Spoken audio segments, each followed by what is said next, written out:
बच्चों, तो कैसे हाल चाल आपके। उम्मीद है कि आप सब लोग अच्छे होंगे और आपकी प्रिपरेशन बहुत अच्छी चल रही होगी।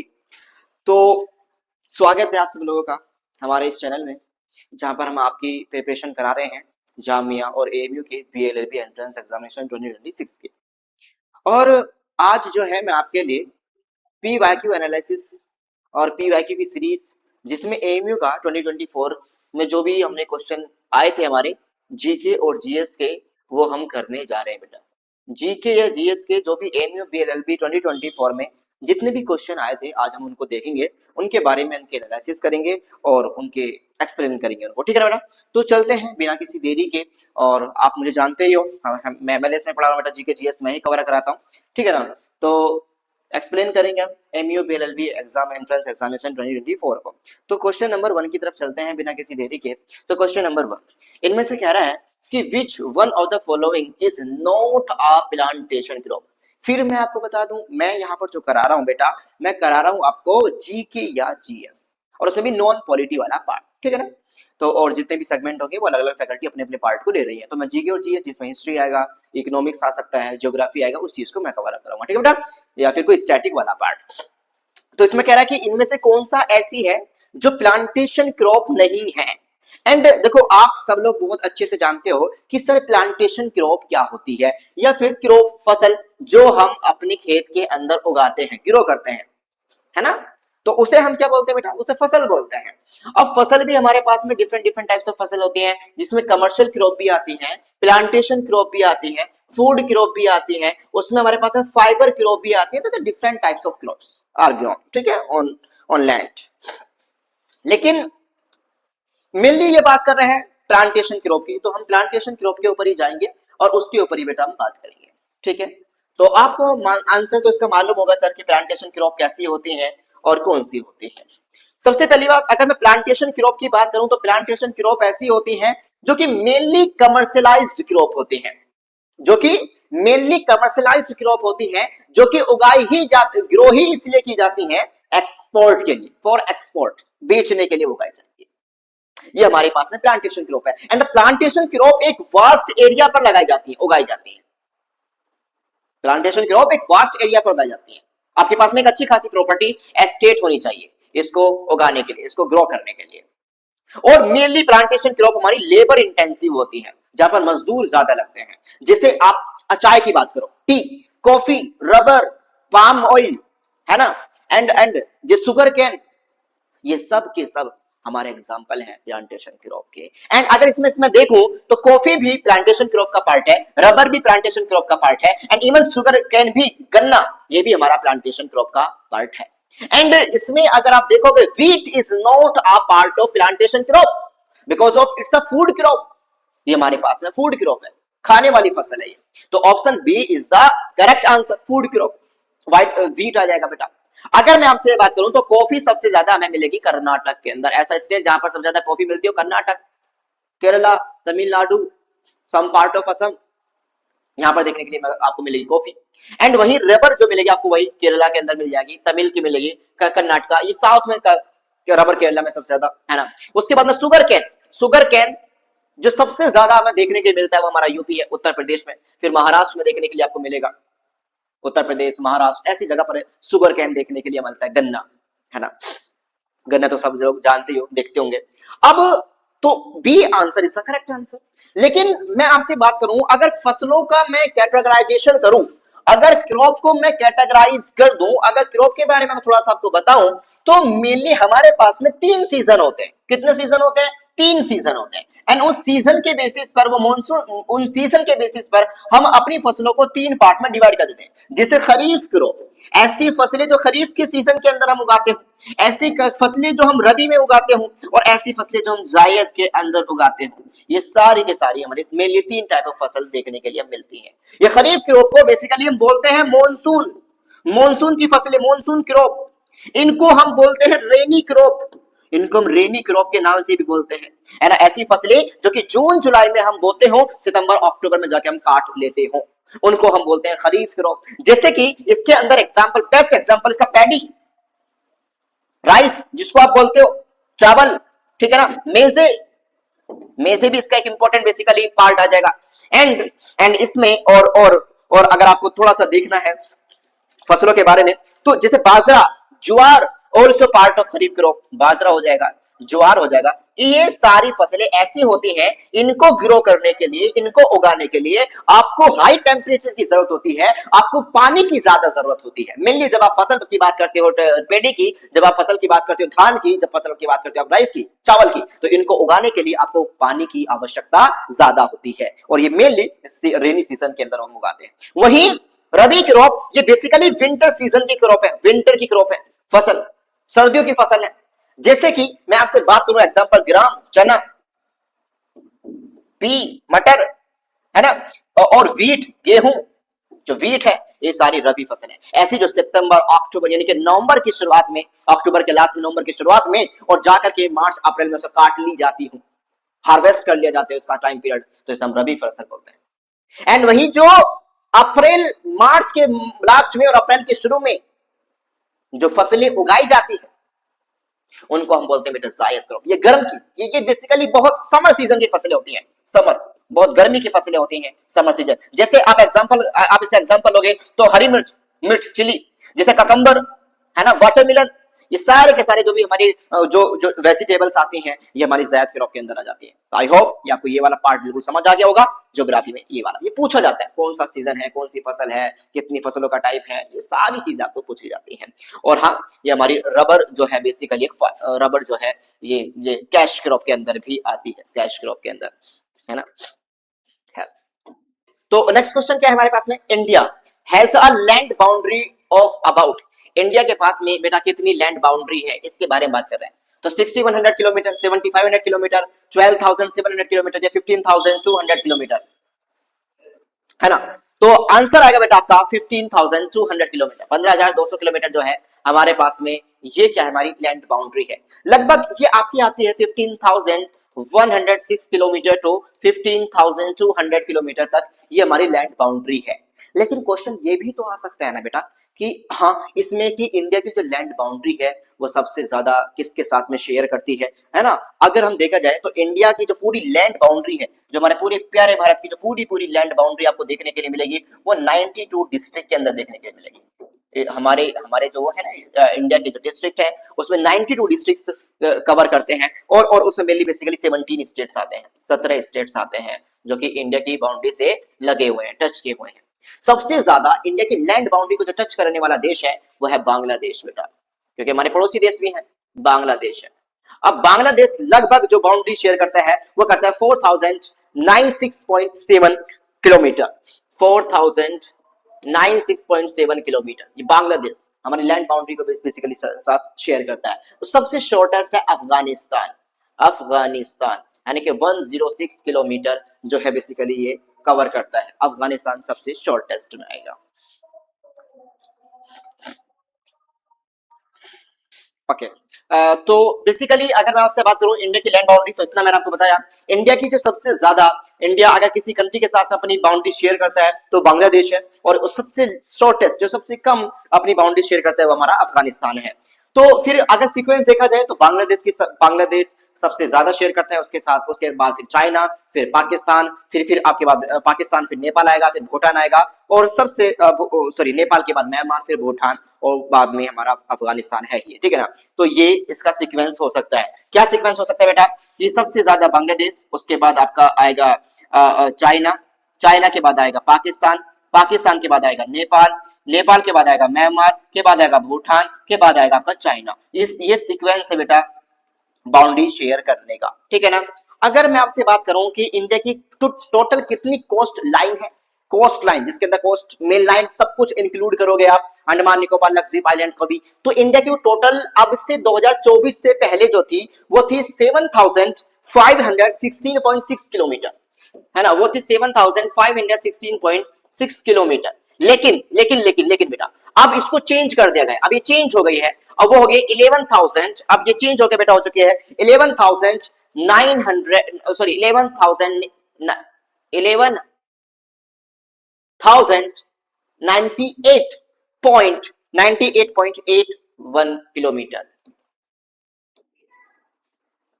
ठीक है ना, 11,098.81 किलोमीटर। अब ये टोटल हमारे पास में क्या है बेटा, ये कोस्ट लाइन है, क्या है बेटा, ये टोटल कोस्ट लाइन है। तो याद रखिएगा कोस्ट लाइन हमारी 7,516 नहीं है, अब ये 11,098 हो चुकी है, 11,098.81 किलोमीटर हो गई है इंडिया की टोटल कोस्ट लाइन। प्लीज इसे रिमेंबर, इसे याद रखेगा, ये चेंज हो गया, ये वाला टॉपिक है ना। इसमें इसमें तो सारी सब कुछ मिला करके है, इसमें अंडमान निकोबार आइलैंड जो हमारा है उसको भी हम सब कुछ मिला देंगे, तो टोटल हमारी हो चुकी है 11,098.81 किलोमीटर, ठीक है ना बेटा। तो इसका correct answer option D. Next question, question number 3, which one of the following national highway connect the Varanasi to Kanyakumari. ये लॉन्गेस्ट हाईवे भी है, ये लॉन्गेस्ट हाईवे भी है जो वाराणसी से कन्याकुमारी के साथ में अपना अपनी बाउंड्री को मतलब मिला रहा है, कनेक्ट कर रहा है, वाराणसी टू कन्याकुमारी, सबसे लंबा, सबसे लॉन्गेस्ट। लेकिन इसका नाम अब चेंज कर दिया बेटा, वो नेशनल हाईवे 44 रख दिया है, नेशनल हाईवे 44 रख दिया है। तो NH7 वाराणसी से कन्याकुमारी तक बेसिकली करता है, इसका चेंज करके इसको नेशनल हाईवे 44 कर दिया है, ठीक है ना। Next question, question number 4, Telangana state was officially formed in which year. तो बेसिकली जो तेलंगाना है वो किस साल, अभी रिसेंटली जो हमारा 29th स्टेट बना था, अब जो होकर के 28 है टोटल, तो वो हमारा बेसिकली था बेटा 2014 में, 2014 में ये स्टेट फॉर्म हुआ था तेलंगाना, ठीक है ना, तेलंगाना फॉर्म हुआ था 2014 में, ठीक है ना, 2014 में तेलंगाना फॉर्म हुआ था। आगे चलते बेटा, which of the following is a river known as the Dakshin Ganga. इनमें से कौन सी ऐसी रिवर है जो बेटा दक्षिण गंगा के नाम से जानी जाती है, दक्षिण गंगा के नाम से कौन सी जानी जाती है। तो दक्षिण गंगा मतलब साउथ गंगा, दक्षिण गंगा मतलब बेटा साउथ गंगा। तो इनमें से कौन सी ऐसी है जो दक्षिण गंगा के नाम से जानी जाती है। अगर मैं आपसे बात करूं तो हमारे पास में दो रिवर है, टू टाइप ऑफ रिवर है, एक हमारी नॉर्थ रिवर, नदर रिवर और सदर्न रिवर, है ना। तो बेसिकली इसमें जो दक्षिण गंगा है मतलब ये सेम एज लाइक नॉर्थ में जो गंगा है, और इंडिया की सबसे लॉन्गेस्ट रिवर जो है वो बेसिकली वो गंगा ही है, 25 किलोमीटर, 25 किलोमीटर। तो इसमें बेसिकली आएगा बेटा आपका गोदावरी, है ना, Godavari. Option B is the correct answer. तो Godavari is known as the Dakshin Ganga, तो गोदावरी जो है उसे दक्षिण गंगा के नाम से जानते हैं। एंड वही आपका कृष्णा यहाँ की सेकंड लार्जेस्ट बेसिकली जो है, क्योंकि ये साउथ की सबसे बड़ी है ना, साउथ की सबसे बड़ी है। तो अगर मैं इसमें एरिया की बात करूं, ठीक है ना। Next question, question number 6, which of the following steel plant of India was established with Russian collaboration. इनमें से बहुत अच्छा क्वेश्चन है, ऐसे क्वेश्चन होने चाहिए, ठीक है ना। इकोनॉमिक्स अगर आप पढ़ते हैं तो ऐसे क्वेश्चन आपको देखने के लिए मिलने चाहिए, क्योंकि ये आपको 8 क्लास के एनसीईआरटी में भी देखने के लिए मिल जाएगा। ऐसा स्टील प्लांट जो है हमने कोलैबोरेट करके, क्योंकि हमारी इकोनॉमी अच्छी नहीं थी, वो तो किसके साथ में रशिया के साथ में कोलैबोरेट करके कौन सा बनाया, दुर्गापुर, रूरकेला, भिलाई, ये विजयनगर। तो रूरकेला जो कि उड़ीसा के अंदर है, तो ये बेसिकली जो रूरकेला है ये उड़ीसा के अंदर एस्टैब्लिश है, और ये 1959 के आसपास बेसिकली इसको बनाया है, और ये वेस्ट जर्मनी के साथ इसका कोलैबोरेट किया था, वेस्ट जर्मनी, वेस्ट जर्मनी। वहीं अगर दुर्गापुर बात करूं तो दुर्गापुर हमारा वेस्ट बंगाल के अंदर है, इसको बेसिकली जो कोलैबोरेट करा था, इसका कोलैबोरेट विद द, है ना, यूनाइटेड किंगडम यानी कि ब्रिटेन के साथ में करके हमने बनाया। और वहीं जो भिलाई स्टील प्लांट है, भिलाई, ये जो भिलाई स्टील प्लांट जो छत्तीसगढ़ के अंदर भिलाई है, ये हमने बनाया था रशिया के कोलैबोरेशन के साथ 1955। सबसे पहला हमारा यही है 1955 का भिलाई स्टील प्लांट। तो भिलाई स्टील प्लांट जो है बेसिकली, है ना, भिलाई स्टील प्लांट जो है ये बेसिकली आपका छत्तीसगढ़ के अंदर है, और 1955 में रशिया के साथ कोलैबोरेट करके हमने इसको बनाया था, मतलब एस्टेब्लिश किया था हमारे यहाँ पर। आगे चलते हैं नेक्स्ट क्वेश्चन, और बेहतरीन क्वेश्चन है, by the initiative make in India, prime minister Narendra Modi ने ये कब लिया था, आते ही ऐसे इनिशिएटिव नरेंद्र मोदी जी ने लेते, मेक इन इंडिया, है ना। तो बेसिकली स्टार्टअप इंडिया, तो ये है बेटा 2014 का, ये सितंबर 2014 का है, मेक इन इंडिया, भारत में ही बनाओ, बेसिकली भारत में ही बनाओ। इसका एक वो था कि यहाँ पर जो चलता है ना इंपोर्ट सब्स्टिट्यूशन का, एक अच्छा इनिशिएटिव था इंपोर्ट सब्स्टिट्यूशन का, यानी कि ऐसी कोई भी चीज जो हम बाहर से इंपोर्ट करते हो, अब वही चीज हम अपने इंडिया के अंदर मैन्युफैक्चर करेंगे। This is known the import substitution as a part of make in India initiative, कि हम जो भी चीज है अब भारत से हम नहीं मंगाएंगे, बाहर से इंपोर्ट नहीं करेंगे, खुद में ही बेसिकली उन चीजों को हम इंडिया में ही मैन्युफैक्चर करेंगे। तो क्वेश्चन नंबर 8 और भी बेहतरीन क्वेश्चन है कि ओपेक जो है, organisation of petroleum exporting countries, basically सबसे पहली बात आप ये आपको पता होना चाहिए कि ओपेक की एस्टेब्लिशमेंट हो कब रही है।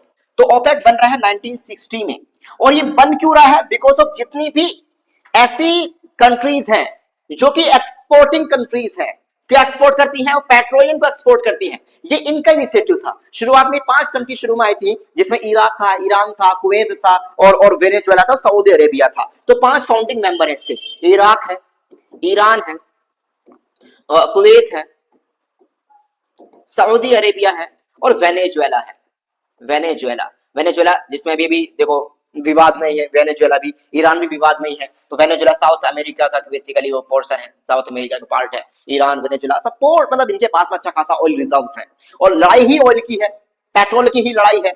तो वेनेजुएला का तो कब्जा कर लिया है इन लोगों ने, ठीक है ना। तो खैर, तो यहाँ पर इन 5 कंट्री का ये इनिशिएटिव था कि हम ओपेक को बनाएंगे, है ना, 1960 में।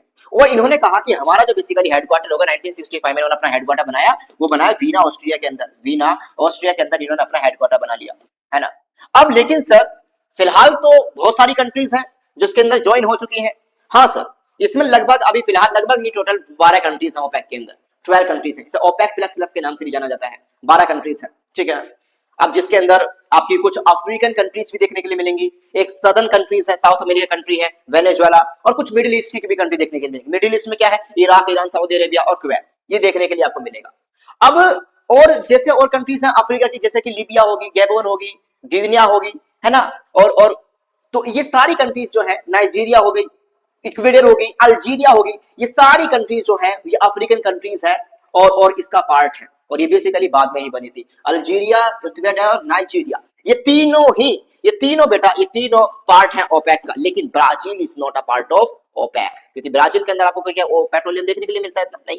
तो Brazil is not part of OPEC, तो ब्राजील इस पार्ट नहीं है। लेकिन अल्जीरिया, इक्वेडर, नाइजीरिया, गेबन, ये सारी की सारी ऐसी कंट्रीज है जो पार्ट है किसका बेटा, है ना, और ये पार्ट है किसका, ओपेक का, ठीक है। लेकिन एक इंपॉर्टेंट फैक्ट आपको पता होना चाहिए, एक कंट्री है अंगोला, इसने इससे ओपेक से विथड्रॉ कर लिया 2024 के अंदर, यानी कि 2024 के अंदर एक अंगोला कंट्री है, उसने बेसिकली यहां से विथड्रॉ कर लिया अंगोला ने, ठीक है ना, इसका आपको पता होना चाहिए। खैर, तो ऐसे ऐसे बाद में ही ये कंट्री ने ज्वाइन करा है, अल्जीरिया, इक्वेडोर और नाइजीरिया ने। और लेकिन 5 फाउंडिंग मेंबर है, Iraq, Iran, Kuwait, Saudi Arabia, Venezuela, ठीक है ना। और एक ऐसी कंट्री जो कि ओपेक का पार्ट है और साउथ अमेरिका की, वेनेजुएला सिर्फ, ओके ना। और तो बस इतना आपको पता होना चाहिए इसके बारे में, Brazil is not a part of OPEC. Next question, मैं हेडक्वार्टर सब कुछ बता दिया यार। हिस्ट्री का बहुत बेहतरीन क्वेश्चन है, कसम से मजा आया ऐसे क्वेश्चन करने में यार। लिटरली ऐसे क्वेश्चन मैं चाहता हूं, ऐसे क्वेश्चन पूछने चाहिए यार, बहुत बहुत बहुत बढ़िया क्वेश्चन है ये। कह रहा कि कंसीडर करो, मतलब ऐसा है कि कोई घुमाने वाला नहीं, सीधी सीधी सी बात करिए कि about the British economic policies.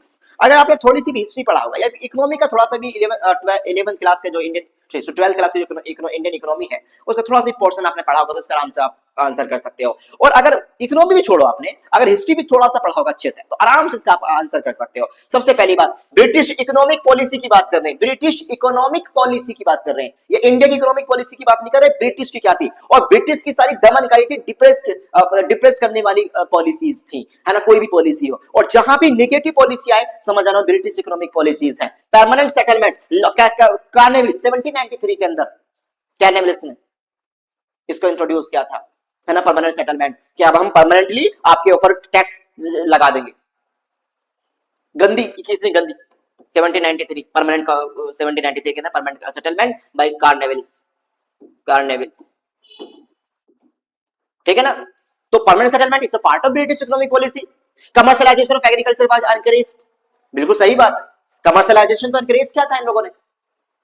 भाई हम क्या करते थे, खाने के लिए प्रोड्यूस करते थे, लेकिन इन्होंने क्या लेकर के आए बेटा, ये क्या लेकर के आए, इंडिगो, ये क्या लेकर के आए, टी, ये क्या लेकर के आए, कॉफी, ये सारी फसल क्या है, कमर्शियलाइज फसल है। ये क्या लेकर के आए, शुगर कैन, है ना, जैसे sugar cane is a part of, ये पोर्टुगीज था, है ना। खैर, ये सारी जो है ऐसी ये ब्रिटिश इकोनॉमिक पॉलिसीज है।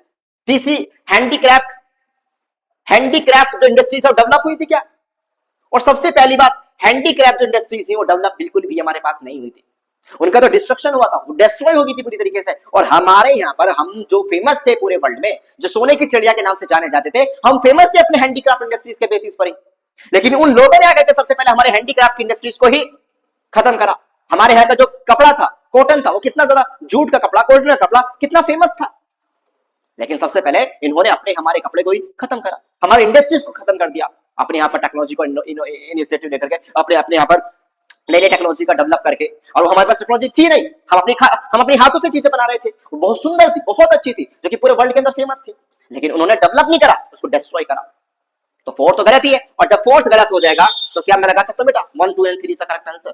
ड्रेन ऑफ वेल्थ स्टार्ट किसने करा, ड्रेन ऑफ वेल्थ की स्टार्ट, शुरुआत ब्रिटिश लोगों की है। वहीं तो दादा भाई नौरोजी अपनी theory, drain of wealth theory के अंदर डिस्क्राइब करते हैं कि इंडिया बेसिकली इंडिया जो है, भारत जो है, वो गरीबी से जो जूझ रहा है, फैमिन से जो जूझ रहा है, उसका मेन रीजन है ड्रेन ऑफ वेल्थ। और ड्रेन ऑफ वेल्थ का मतलब क्या भैया, जो ड्रेन ऑफ ब्रेन है। ड्रेन ब्रेन आप थ्योरी पढ़ते होंगे कि भाई अपनी स्किल को दूसरी कंट्रीज के अंदर झोंक देना, अपनी कंट्री के अंदर नहीं। सेम इसी तरीके से इन लोगों ने क्या करा, अपनी हमारी यहाँ की कंट्री में पैसा कमाया, और पैसा कमाया नहीं, पैसा लूटा। कमाना नहीं बोलते उसको, पैसे को लूटना बोलते हैं। जब किसी एक आप मजदूर इंसान को लूटते हो, और जब किसी एक मजदूर इंसान से आप हाई टैक्स लगाते हो, या फिर आप किसी एक मजदूर इंसान से आप ज्यादा पैसा लेते हो, तो बेटे उसको पैसा कमाना नहीं बोलते हैं, उसे पैसा लूटना बोलते हैं। और कोई भी हो सकता है, उन्होंने वही करा, उन्होंने पैसा कमाया नहीं, उन्होंने पैसा लूटा, क्योंकि उन्होंने हमें बोल दिया कि you are a exporter of raw material. आप तो सिर्फ हमको रॉ मटेरियल दे दो, आप खेतों में काम करो, खेतों में आप हल जोतो, हमें तो रॉ मटेरियल दे दो, और हम वही चीज को फिनिश गुड के अंदर बदल करके हम आपको इंपोर्ट कर देंगे। आप हमसे वो चीज इंपोर्ट करोगे, खरीदोगे आप हमसे, और हमें बेचोगे रॉ मटेरियल को, हमको ये बना दे इन लोगों ने। खैर, जो train of wealth start in लोगों ने ही करा था। तो ये तीनों स्टेटमेंट इसका बिल्कुल सही है, ये ब्रिटिश इकोनॉमिक पॉलिसी को लेकर के। और ये इसमें ऐसा कुछ नहीं था कि बहुत हार्ड क्वेश्चन हो, ये बहुत इजी क्वेश्चन था। अगर आप फोर्थ, आपको पता था, अगर यहां पर डेवलप ना होकर के डिस्ट्रक्शन होता, तो ये बिल्कुल सही होता। डेवलप है तो फोर्थ स्टेटमेंट होगा, और जब फोर्थ स्टेटमेंट गलत है तो सीधा सीधा आंसर निकल रहा है सर कि option C is the correct answer. Okay, I hope कि आप ये चीज समझ के होंगे। नेक्स्ट क्वेश्चन चलते हैं, क्वेश्चन नंबर 10। अब दूसरा क्वेश्चन हिस्ट्री का, बहुत प्यारा क्वेश्चन है, और ऐसा तो तवक्को नहीं होता है कि इतना इजी भी क्वेश्चन कर सकते हैं। Battle of Plassey was what?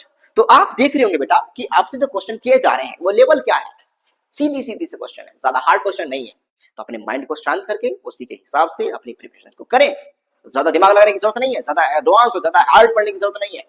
चीजें ऊपर से पता नहीं, बैटल कौन सी हुई, कौन कौन सी बैटल हुई, कितनी बैटल हुई, कौन सी ईयर में बैटल हुई, वो पता होना चाहिए आपको। Battle of Plassey and the first ऐसी बैटल थी जिस बैटल ने ब्रिटिश ईस्ट इंडिया कंपनी को इंडिया में पैर रखने का मौका दिया, और जहां से ब्रिटिश हिस्ट्री शुरुआत होती है वो है बैटल ऑफ प्लासी। ये फर्स्ट ऐसा स्टेप था, फर्स्ट ऐसी मार्किंग पॉइंट था जहां पर ब्रिटिश लोगों ने अपना पैर इस धरती के, इस जो हमारा भारत प्यारा देश है उसके अंदर रखा। रख तो पहले चुके थे, लेकिन उनका जमा पैर टिका, क्योंकि ये जीत चुके थे। और जीते क्यों? जब गद्दार अपना होता है तभी लोग इंसान जीतता है। जैसे वेनेजुएला पर कब्जा कर लेना, जब अपने ही लोग गद्दार निकल जाए तो ऐसे वहां के लोगों को, प्रेसिडेंट को उठा लिया जाता है। और जो दमन कर रहा है उसको लोग, फिर बहुत ऐसे लोग होते हैं, या क्या ही बोला जाए, कि उसकी बातों को मानते हैं, उसकी बातों को बोलते हैं हाँ हाँ सही सही, you are good, you are good, आप बढ़िया कर रहे हो, आपसे बेहतर कोई भी नहीं है। ईरान पे अटैक कर देना, कहाँ का जस्टिफिकेशन है, कहाँ की चीजें हैं, क्या करना चाह रहे हो, क्या नहीं करना चाह रहे हो, सेम सेम सेम बेटा, बैटल ऑफ प्लासी। लेकिन ये सब कुछ हो क्यों रहा है? ईरान पे अटैक होना, वेनेजुएला को अटैक लेना, ग्रीनलैंड पे अपना कब्जा करने की कोशिश करना, ये सब हो क्यों रहा है? बिकॉज ऑफ आप पावरफुल हो, और आप दूसरी जगह पर अटैक, और आप दूसरी जगह को अपने हाथों में इसलिए ले रहे हो बिकॉज ऑफ वहां की जनता आपको सपोर्ट कर रही है, बस। नहीं तो आपकी औकात नहीं है, आप वहां पर जाकर सब कुछ कर दो। तो सेम इसी तरीके से बैटल ऑफ प्लासी, जो कि 23 जून, जो कि बैटल ऑफ प्लासी 23 जून 1757 को हो रहा है, 1757 में हो रहा है।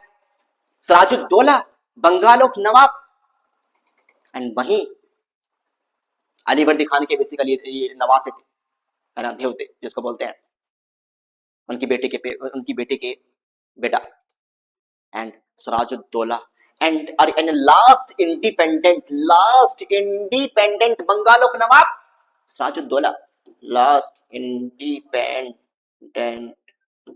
नवाब ऑफ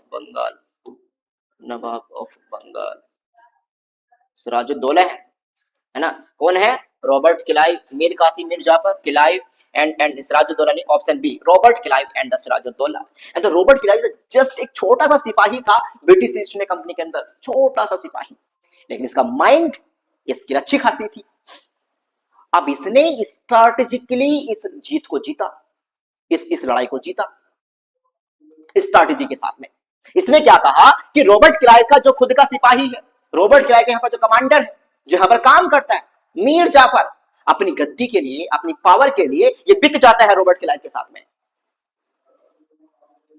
सिर्फ किया हमें बंगाल का नवाब बनना है। अरे गंदे इंसान, आपको ये भी पता होना चाहिए कि आपको किससे आप ले रहे हो, उनकी हुकूमत थोड़ी ना है यहाँ पर, लेकिन बन गया, पपेट बन गया, और इसने धोखा दे दिया सिराजुद्दौला को, सिराजुद्दौला वहां हार गए। सिराजुद्दौला भाग के।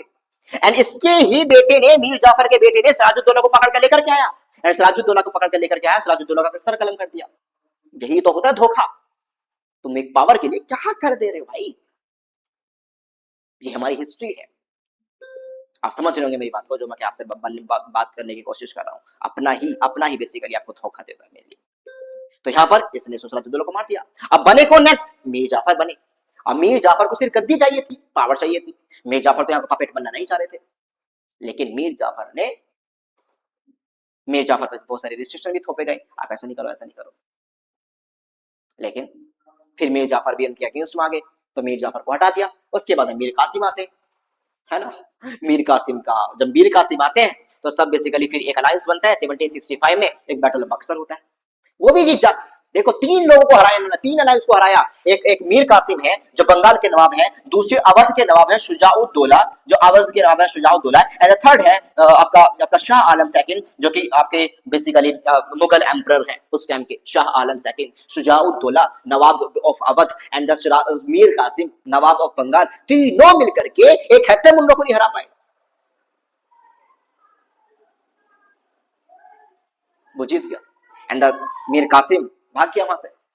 दोनों हार गए। 1765 में एक ट्रीटी होती है, ट्रीटी ऑफ इलाहाबाद। वहां पर बेसिकली बंगाल, बिहार, उड़ीसा की जो भी रेवेन्यू कलेक्शन का जो पार्ट है वो उनको दे दिया जाता है। खैर, करेक्ट आंसर इज द ये आपका आंसर है क्लाइव एंड सिराजुद्दौला आएगा, है ना। नेक्स्ट क्वेश्चन की तरफ चलते हैं। Question number 11, what was the abbreviated title of the basically Dadabhai Naoroji? Dadabhai Naoroji को हम क्या बोलते हैं बेटा? Grand old man of India. Grand old man of India, इनको बोलते हैं बेटा दादाभाई नौरोजी को, है ना, grand old man of India. और दादाभाई नौरोजी ऐसे हैं जिन्होंने आईएनसी की 3 बार प्रेसिडेंसी पिटवाई है।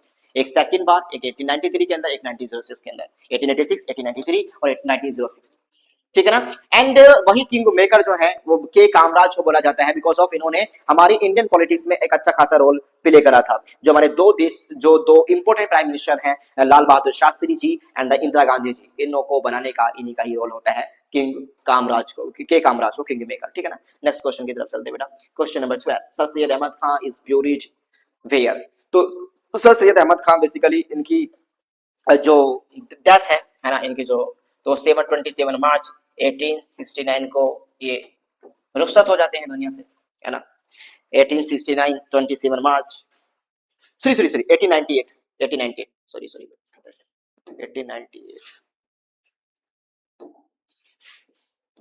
1898 तो 1898 के अंदर इनकी, है ना, डेथ हो जाती है।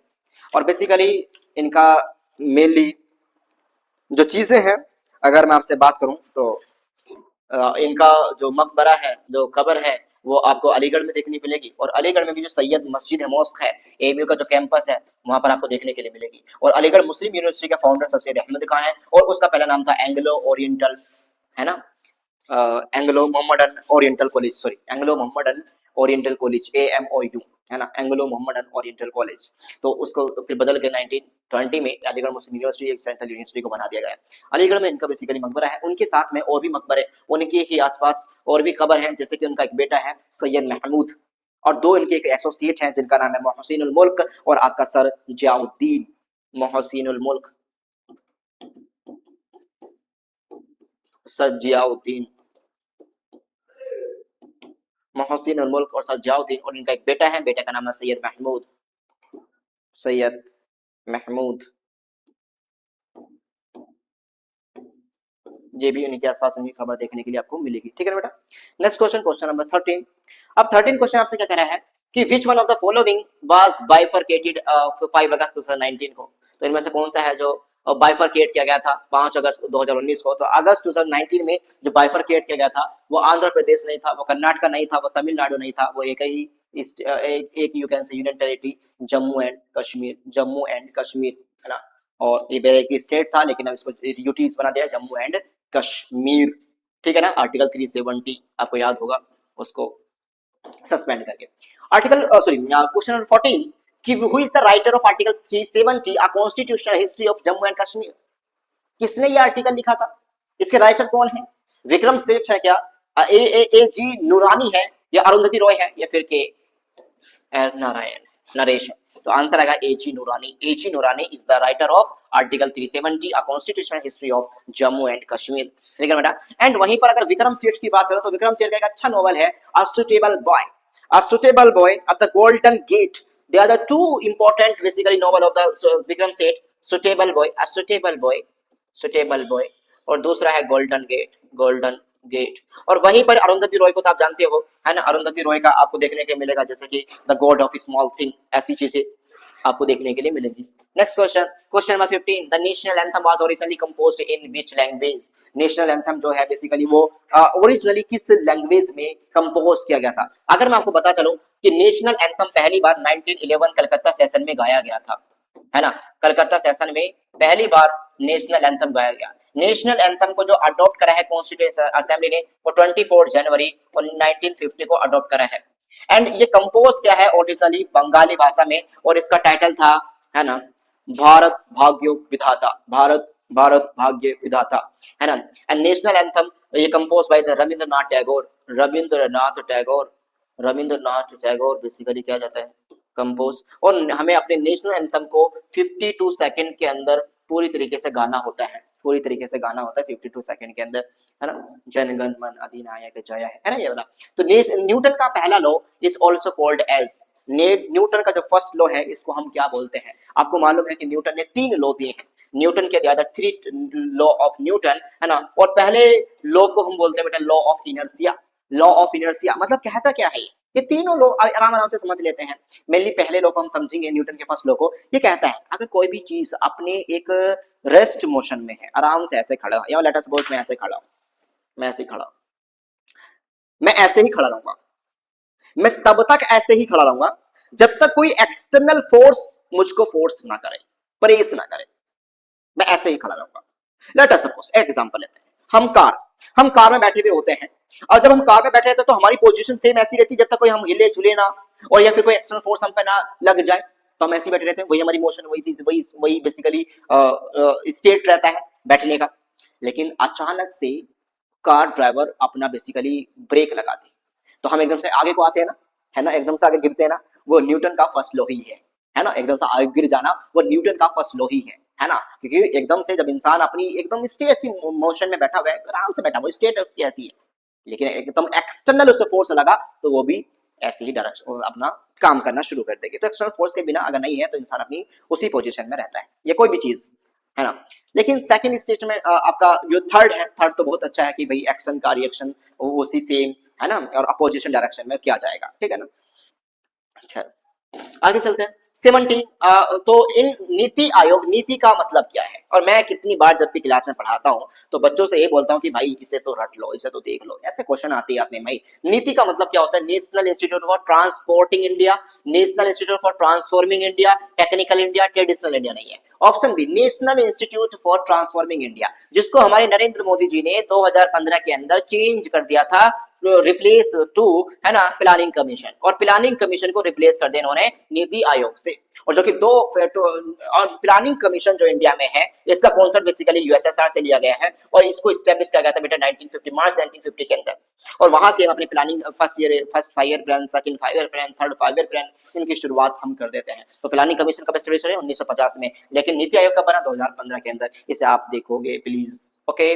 और नीति आयोग का चेयरमैन जो होते हैं प्राइम मिनिस्टर होते हैं, सेम लाइक एज जो प्लानिंग कमीशन के होते थे। फिलहाल हेड है इसके नरेंद्र मोदी। मेट्योर्स और मेट्रॉइड्स ये बेसिकली अर्थ से आते हैं, अर्थ पर आते हैं, कहां से आते हैं, ये बेसिकली डेब्रिस होते हैं, रॉकी पार्ट होता है, और जो अर्थ बेसिकली यूनिवर्स से ही आएंगे, है ना। और ये आ कहां से रहे, एस्ट्रॉइड, जुपिटर, सैटर्न या फिर मार्स। एक बेटा एक बेल्ट होती है एस्ट्रॉइड बेल्ट, एक बेल्ट होती है एस्ट्रॉइड बेल्ट जो कि मार्स और जुपिटर के बीच में होती है, मार्स और जुपिटर के बीच में होती है, मार्स और जुपिटर के बीच में होती है, इसे हम बोलते हैं एस्ट्रॉइड बेल्ट। और यही एस्ट्रॉइड बेल्ट से आते हैं बेटा अर्थ पर मिट्योर्स, अर्थ पर आते हैं मिट्योर्स। इस बेल्ट को बोलते हैं, मार्स और जुपिटर के बीच में आती है एक एस्ट्रॉइड बेल्ट, वहां से आते हैं मेट्योर्स और मेट्रॉइड्स, है ना। अगर ये अर्थ पे गिर जाए तो मसला हो जाएगा, खैर आते आते खत्म ही हो जाती है। तो 19 entomology is the science that studies, क्या origin and history of technical and scientific terms की बात करते हैं, इसे हम तो एटिमोलॉजी बोलते हैं। इसे हम क्या बोलते हैं बेटा, इसे हम बोलते हैं, इसे बोलते हैं हम एटिमोलॉजी। ये क्या हो गया, ओके, कहीं मक्खी तो नहीं है, एटिमोलॉजी। वही ह्यूमन बिहेवियर की जब स्टडी करते हैं तो उसमें बहुत सारी आती है, लाइक सोशियोलॉजी भी इसी का पार्ट होता है, साइकोलॉजी भी इसी का पार्ट हो जाता है, एंड मैनी और थिंग्स, है ना। इंसेक्ट की स्टडी को हम बोलते हैं एंटोमोलॉजी। जब हम इंसेक्ट की स्टडी करते हैं उसे हम बोलते हैं entomology. It's a part of zoology. Zoology का पार्ट है एंटोमोलॉजी। फॉर्मेशन ऑफ की रॉक की बेसिकली कोई एक स्टडी नहीं है, लेकिन हाँ जब हम रॉक की स्टडी करते हैं उसे हम पेट्रोलॉजी बोलते हैं। क्या बोलते हैं? पेट्रोलॉजी। लेकिन फॉर्मेशन रॉक्स के अंदर क्रिस्टलाइजेशन एंड दिस एक स्टेप होता है, उसको हम करते हैं पूरा। खैर आगे चलते हैं। Next question number 20। इनमें सब में कॉमन नेम क्या है? सूर्य खान, सूर्य किरण, है ना, मित्र शक्ति, शक्ति, विलन। अब ये सारी की सारी क्या है? ये सारी की सारी बेटे ये मिलिट्री एक्सरसाइज है, और आपको मालूम होना चाहिए कि कौन सी एक्सरसाइज किस किसके बीच में है। और मैं आपको न्यूज पेपर में आराम से पढ़ा रहा हूँ, करंट अफेयर में सारी शक्ति पढ़ा रहा हूँ, सब कुछ पढ़ा रहा हूँ। तो देखो सूर्य किरण, सूर्य किरण बेसिकली आपको इंडिया और नेपाल के बीच में एक जॉइंट बायलैटरल मिलिट्री एक्सरसाइज देखने के लिए मिलेगी। सूर्य किरण, तो सूर्य किरण इंडिया और नेपाल के बीच में है, इंडिया एंड नेपाल, सूर्य किरण। वही मित्र शक्ति, मित्र शक्ति आपको इंडिया और श्रीलंका के बीच देखने के लिए मिलेगी, इंडिया एंड श्रीलंका देखने के लिए मिलेगी। वही शक्ति जो है आपको देखने के लिए मिलेगी इंडिया और फ्रांस के बीच, इंडिया एंड फ्रांस के बीच, इंडिया एंड फ्रांस के बीच, ठीक है ना, इंडिया एंड फ्रांस के बीच। तो मित्र शक्ति इंडिया और श्रीलंका, शक्ति इंडिया एंड फ्रांस, और आपका जो सूर्य किरण है वो इंडिया और नेपाल के बीच में आप देखने के लिए मिलेगा, ठीक है ना। आप इसको देख लेना प्लीज। और मिलन जो है ये बेसिकली बहुत सारी एक्सरसाइज का, बहुत सारे इसके लोग इंडिया भी है, इसमें अदर कंट्रीज भी शामिल है। तो next question, question number 21। The liquid portion of blood is known as, जो लिक्विड पोर्शन होता है, अगर आप आरबीसी रेड ब्लड सेल की बात करोगे या व्हाइट ब्लड सेल की बात करोगे या प्लेटलेट, ये सारे पार्ट बेसिकली वैसे ब्लड के अंदर ही आते हैं, लेकिन ये सॉलिड पार्ट है। ये रेड ब्लड सेल जो है सॉलिड पार्ट है, जो कि ऑक्सीजन ट्रांसपोर्ट करता है हमारी पूरी बॉडी में वाया वाया जो हमारी बेसिकली हेमोग्लोबिन है। लेकिन प्लाज्मा ऐसा है जो कि एक लिक्विड लिक्विड पोर्शन होता है ब्लड का, प्लाज्मा, जो कि जिसमें 55% कंटेन होता है आपका वाटर है एंड अदर चीजें जो है, उसे 55% बना करके प्लाज्मा हमारा खून बनाता है। तो liquid portion of the blood वो प्लाज्मा है, ऑप्शन सी। देखो बायोलॉजी का भी क्वेश्चन आ गया, तो बेसिक क्वेश्चन, बेसिक क्वेश्चन। फिर मैं कह रहा हूं कि आपको 12th क्लास की साइंस नहीं पढ़ना, बेसिक बेसिक चीज आपको मालूम होनी चाहिए, कितना परसेंट क्या क्या होता है। April 23 observe the English language day to mark the birth and the death anniversary of William Shakespeare. William Shakespeare की हम basically birth and death anniversary, क्योंकि इनकी एक ही दिन हुई थी, बर्थ भी और एनिवर्सरी भी 23 अप्रैल। खैर 23 the UN decade for poverty eradication declare by the UN मतलब जनरल असेंबली 1996 टू 2005, है ना। इतना इतना answer 20 the correct answer. 1997 to 2006 को यूनाइटेड नेशन जनरल असेंबली ने basically UN decade for poverty eradication को डिक्लेयर किया है। ओके बेटा, ठीक है ना। तो आई होप यहां तक आप समझ रहे होंगे। तो क्वेश्चन नंबर आपका आएगा 24। द नंबर ऑफ लैंग्वेज, तो नंबर ऑफ लैंग्वेज बेटा आपको by Indian constitution, number of language by Indian recognise by Indian constitution. वैसे पहले पूरी की पूरी जितनी अब हैं, अब इतना नहीं है, अब तो बेसिकली 22 है। वैसे पहले 18 मानी जाती थी, लेकिन अब 22 हो चुकी है ना। तो 18 पार्ट 8 के अंदर, सॉरी शेड्यूल 8 के अंदर, है ना। ओके, ध्रुव क्या है? व्हाट इज ध्रुव? तो ध्रुव की एक मिलिट्री एक्सरसाइज है, एक मॉनिटरी पॉलिसी है, क्या एक रिमोट सेंसिंग सैटेलाइट है। ध्रुव एक इनोवेटिव लर्निंग प्रोग्राम है जो कि बेसिकली शुरू किया था 2019 में इसरो ने, 2019 में इसरो ने बेसिकली इसको शुरू किया था ध्रुव को, ठीक है ना। एक लर्निंग प्रोग्राम है ध्रुव, एक लर्निंग प्रोग्राम। ध्रुव तारा जो ध्रुव है ना, पोल स्टार, उसको समझने के लिए, उसको सीखने के लिए इसरो ने बेसिकली इसको लॉन्च किया था। तो विच of the following element of the from halogen groups of element, ऐसा क्वेश्चन तो ये केमिस्ट्री का है, बहुत डिटेल में पूछ लिया, बस पता नहीं उठा दिया इन लोगों ने। हीलियम, लिथियम, आर्गन या ब्रोमीन। तो बेसिकली ये आंसर जो है इसका यू कैन से, इसमें जो आंसर आएगा वो आपका ब्रोमीन है ना, ब्रोमीन। तो bromine is a part of, है ना, halogen group of element, bromine. Next question की तरफ चलते हैं। क्वेश्चन नंबर आपका 27 है। Who among the following is the awardee of the Ramon Magsaysay award for the harnessing journalism to give the voice of voiceless, उसकी आवाज उठाने के लिए। ये एक इंसान को मिला 2019 में, राजदीप सरदेसी को, अरफा खान को, एंड भारका दत्ता को या रवीश कुमार को, रवीश कुमार। अगर आपने देखा होगा इन्होंने 2024 में जामिया जो एमी वाले हैं ना, ये करंट अफेयर के क्वेश्चन ये कोई से भी करके दे देते हैं बेटा। ये 2024 का हम पढ़ रहे हैं, 2019 में की चीजें हमें पता होनी चाहिए। जैसे उन्होंने पूछ लिया जम्मू एंड कश्मीर वाला, ये 2019 का है। शक्ति, है ना, और ध्रुव वाला 2019 का है। तो यार खैर क्या ही बोले आगे चलते हैं Ravish Kumar. Victoria, Queen Victoria proclaim the assumption of the power of government was issued on. तो बेसिकली किस दिन इशूड होता? 1 अक्टूबर, 1 नवंबर, 1 जनवरी, 1 सितंबर। तो 1 नवंबर 1858 को विक्टोरिया प्रोक्लेमेशन बेसिकली हुआ था। विक्टोरिया प्रोक्लेमेशन 1 नवंबर 1858 में बेसिकली इसको माना जाता है। और इसको जो रीड आउट किया था वो क्या था? आपका कैनिंग। कैनिंग जो हमारे यहाँ का फर्स्ट वाइसराय है, Canning first viceroy of India है ना। और इसी जो आपका बेसिकली गवर्नमेंट ऑफ इंडिया 1858 का था, आफ्टर द 1857 रिवोल्ट जो ये एक्ट आया, तो कैनिंग ने इसको पढ़ा था। और पढ़ा कहां पर था? इलाहाबाद, इलाहाबाद में। उस टाइम कौन थी? क्वीन विक्टोरिया थी, विक्टोरिया। इसका इनका प्रोक्लेमेशन था। और ये बेसिकली था all the assumption of all the power were transferred to British crown। अब ब्रिटिश ईस्ट इंडिया कंपनी के पास में कोई पावर नहीं रहने वाली है।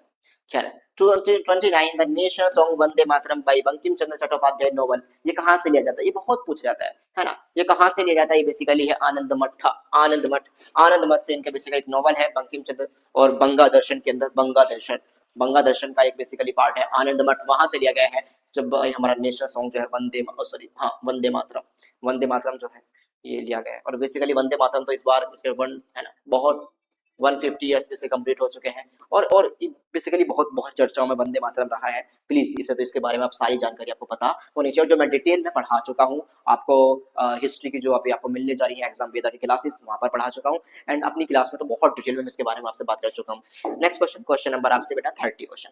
Question number 30, who among the following had called Rabindranath Tagore as a great sentinel. तो इनमें से किसने रविंद्रनाथ टैगोर को एक ग्रेट सेंटिनल के नाम से बोला गया? किन्होंने बोला? अबुल कलाम आजाद ने, या डॉक्टर राजेंद्र प्रसाद जी ने, या सुभाष चंद्र बोस जी ने? ये बोला बेटा महात्मा गांधी जी ने। The father of nation Bapu ji, Mahatma Gandhi ji. तो महात्मा गांधी जी ने इनको बोला है the great senator, the great senator. तो यहाँ पर option B is the correct answer हो जाएगा, है ना। और उम्मीद है कि आपको ये सेशन बहुत अच्छा लगा होगा, आप इसको और प्यार करोगे। अगर कुछ गलती है उसके लिए सॉरी, सॉरी फॉर दैट। लेकिन है ना, अगर और बेस्ट करेंगे और अच्छा करेंगे और अच्छा डीप एनालिसिस करने की कोशिश करेंगे और पढ़ेंगे, पढ़ते जाएंगे और सारे क्वेश्चन को हम ऐसे सोल्व करेंगे, सारे ईयर को हम ऐसे सोल्व करते जाएंगे इंशाल्लाह, है ना। और लगे रहिएगा, एमयू का पेपर बहुत नजदीक आ रहा है। प्लीज प्लीज उस पर मेहनत से लग जाइएगा, करिएगा और अच्छा अपना रिजल्ट दें आप लोग। और इसी के साथ में और हिम्मत नहीं हारना है, मेहनत करते जाना है, पढ़ते जाना है, इंशाल्लाह हो जाएगा। और इसी के साथ में हम अपनी क्लास को एंड करते हैं।